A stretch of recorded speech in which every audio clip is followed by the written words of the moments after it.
అంటే మామూలుగా అయితే మనకు తెలియదు కదా సార్, మీరు ఇంతకుముందు చెప్పినట్లుగా ఒక వ్యాధికి సంబంధించిన కణం అనేది మన బాడీలో పుట్టినప్పుడు ఎవరికి తెలియదు.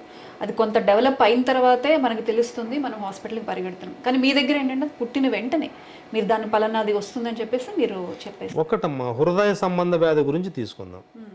హృదయ సంబంధ వ్యాధులు ప్రారంభం ఒకే రోజు హార్ట్ స్ట్రోక్ రాదు ఎవరికి కూడా.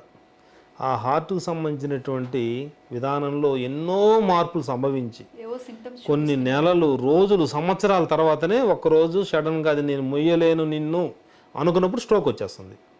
కానీ ఆ గుండెకు సంబంధించిన వ్యాధి ప్రారంభమైన కొత్తలోనే ఈ చేతులు లాగుతూ ఉండడము, ఈ చెస్ట్లో కానీ ఈ బ్యాక్ సైడ్ కానీ చిన్న చిన్న అనీజీగా ఉండడము, నడుస్తుంటే ఆయాసం రావడము, చిన్నదానికి పెద్దదానికి కోపం రావడము, చికాకు కలగడము, బ్రీతింగ్ సమస్యలు రావడము, చెమటలు పట్టడము, ఇవన్నీ సాధారణ లక్షణాలుగా కొన్ని నెలలు, సంవత్సరాలు మనం చూపిస్తూనే ఉంటుంది.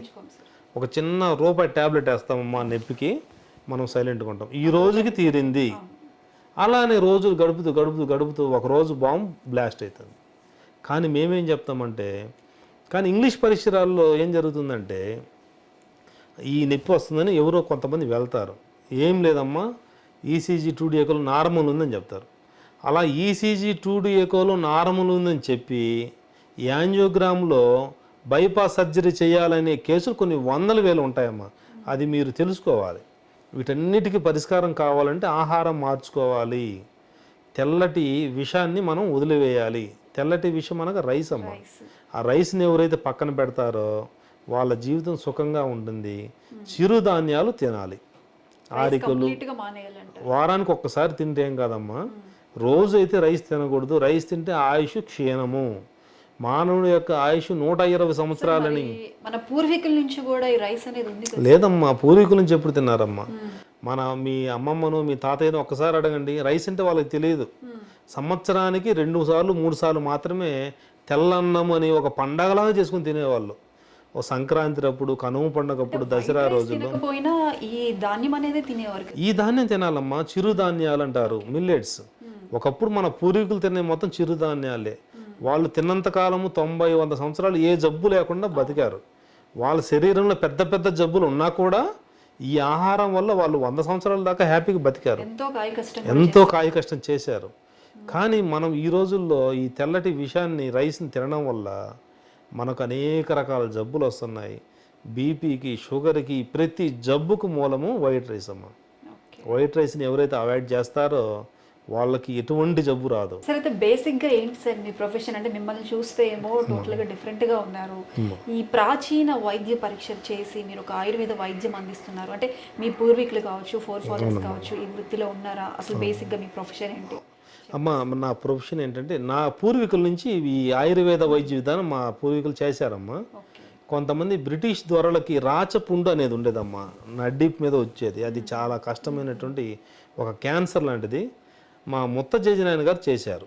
మా జయనారాయణ గారు చింతలపూడి వెంకటస్వామి అంటారమ్మా, ఆయన గొప్ప వైద్యుడు. తర్వాత వాళ్ళ అన్న వెంకటయ్య గారు, వాళ్ళ నాన్నగారు రామయ్య గారు అని ఆయన బ్రిటిష్ వారికి, అంటే బ్రిటిష్ వాళ్ళకి కూడా ట్రీట్మెంట్ చేతకాక వదిలేస్తే ఒక ఇంగ్లీష్ దొరగారికి ట్రీట్మెంట్ చేసి నయం చేశారు. ఈ ప్రాచీన వైద్యాన్ని మంచి ఆదరణ కల్పించాలనేది నేను 5 years నుంచి చేస్తున్నానమ్మా. అంతకుముందు రీసెర్చ్ చేశాను ఈ నాడీ పరీక్ష గురించి. మా పూర్వీకుల దగ్గర స్వతహాగా నేర్చుకున్న కొన్ని వైద్య విధానాలు, దీని మీద రీసెర్చ్ చేయడం ద్వారా ఢిల్లీ, రిషికేశ్, భారతదేశం మొత్తం తిరిగాను. ఎక్కడెక్కడ ఈ నాడీ పరీక్ష చేసేటువంటి నిపుణులు ఉన్నారని తెలుసుకున్నాను. మన ఆంధ్ర, తెలంగాణ మొత్తం మీద ఒకరిద్దరు మాత్రమే నాకు కనిపించారమ్మా. అంటే ఈ నాడీ పరీక్షలో నిపుణులు అంటే చాలా అరుదుగా ఉన్నారమ్మా, తక్కువ మంది ఉన్నారు. కానీ ఈ వైద్య విధానాన్ని వ్యాప్తి చేయాలమ్మా. ఎందువల్లంటే మనం ఇంత పెద్ద సమస్యను కూడా పరిష్కరించాలి. అవునమ్మా, ఇది ఒక చిన్న తలనొప్పి అంటేనే ఎన్నో స్కానింగ్లు, టెస్టులు అయ్యని వేలల్లో, లక్షల్లో జనాలు పెట్టలేకపోతున్నారమ్మా. అవునమ్మా, అవునమ్మా. నాడీ పరీక్ష ద్వారా మనకు సహాయం చేద్దాము, వాళ్ళకి వచ్చేటువంటి జబ్బును ముందుగా తెలియజేస్తే వాళ్ళ కుటుంబం ఎంతో బాగుపడతారనేది. నేను ఎవరు ఎక్కడోళ్ళు, ఒక కనిగిరి ప్రాంతం కదమ్మా, ఎవరు ఎక్కడోళ్ళు అయినా సరే నెలకు 5 క్యాంపులు ఉచితంగా ఏర్పాటు చేస్తున్నానమ్మా. ఈ 5 క్యాంపుల రోజు నా దగ్గరకు వస్తే నాడీ పరీక్ష వరకు ఉచితంగా చేస్తానమ్మా. కనిగిరికి వస్తే తర్వాత మందులకైతే మటుకు అమౌంట్ పెట్టి తీసుకోవాల్సి వస్తుంది. తర్వాత మేము అన్ని ఊర్లకు మమ్మల్ని పిలిపిస్తుంటారమ్మ, క్యాంపులు ఏర్పాటు చేస్తుంటారు. ఎవరు ఏ ఊరికి రమ్మన్నా కూడా వచ్చి క్యాంపులు ఏర్పాటు చేస్తాము. ఆ క్యాంపుకి అయ్యేటువంటి ఖర్చులు వాళ్ళే భరిస్తుంటారు. ఓకే. అట్లా చేస్తుంటారమ్మా. ఎవరైనా ఇంట్రెస్ట్ ఉంటే వాళ్ళ ఊరికి వెళ్తుంటామమ్మా. అట్లా ఎన్నో కొన్ని వందల క్యాంపులు ఇచ్చామమ్మా. అందువల్ల ఈ వైద్య విధానాన్ని ప్రపంచానికి చాటాలనేది మా కోరికమ్మా. ఓకే సార్, ఇన్ని క్యాంప్స్, వందల క్యాంప్స్ మీరు కండక్ట్ ఎన్నో చేస్తున్నారు, చేశాము. ఇంతమందిని చూస్తున్నారు. అంటే ఈ దీని గురించి, నాడీ వైద్య పరీక్ష గురించి, ఈ ప్రాచీన వైద్యాల గురించి ఎంతవరకు అవగాహన ఉందంటారు ప్రజల్లో? అవగాహన ఉన్న వ్యక్తులు చాలా స్వల్పం అని చెప్పాలమ్మా. చదువుకున్న వారు, మన భారతీయత సాంప్రదాయాలు, ప్రాచీన ఆయుర్వేద వైద్య విధానం మీద అవగాహన ఉన్న వ్యక్తులు, ఎడ్యుకేటెడ్స్ మాత్రమే దీన్ని విల్లింగ్ చూస్తున్నారమ్మా, ఇంట్రెస్ట్ చూపిస్తున్నారు.